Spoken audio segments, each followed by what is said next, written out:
வணக்கம். Welcome to break time. ஒரு வழியா தமிழ்நாட்டில் அனைத்து கட்சி வேட்பாளர்களும் வேட்புமனு தாக்கல் செய்துட்டாங்க. அதில் நம்ம தேனி தொகுதிக்கு தங்க தமிழ்ச்செல்வன் டிஎம்கே சார்பாக வேட்புமனு தாக்கல் செய்ய போனார். அதில் என்ன காமெடி ஆயிடுச்சுன்னா, அலுவலகம் வரைக்கும் போயிட்டு கடைசியில் பார்த்தா தான் தெரியுது, அந்த வேட்புமனு படிவத்தையே மறந்துட்டு வந்துட்டுருக்காரு.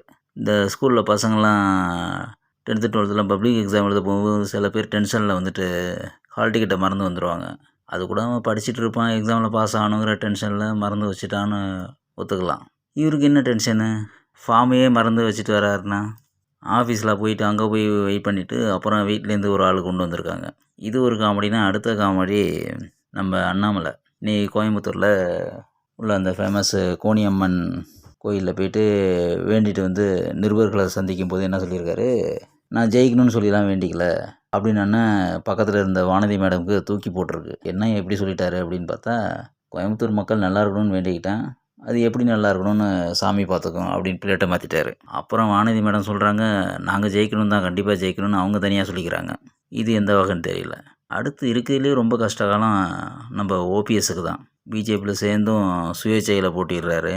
அப்படி போட்டிடும்போது அவருக்கு போராத காலம், அவர் பேர்லேயே இன்னும் 4 பேர் ஓ பன்னீர்செல்வம்னு சொல்லிட்டு வேட்புமனு தாக்கல் செய்திருக்காங்க. முதல்ல நம்ம ஒரிஜினல் ஓபிஎஸோட சின்னத்தை கண்டுபிடிச்சி ஓட்டு போடுறதே கஷ்டம். அதில் இன்னும் 4 பேர் ஓபிஎஸ்ன்னு கூட வந்தால் எப்படி மக்கள் ஓட்டு போடும்? அடுத்து இந்த தேர்தல் பிரச்சாரத்தில் நம்ம இபிஎஸும் உதயநிதியும் பேசிக்கிறது தான் பெரிய காமெடி. உதயநிதி என்ன சொல்கிறாரு, நானாவது செங்கலில் காமிச்சேன், இவர் பல்ல காமிச்சிட்டு பேசிகிட்டு இருக்காரு பிரதமர்கிட்ட அப்படின்னு சொல்லிட்டு ஒரு ஃபோட்டோ காமிக்கிறாரு.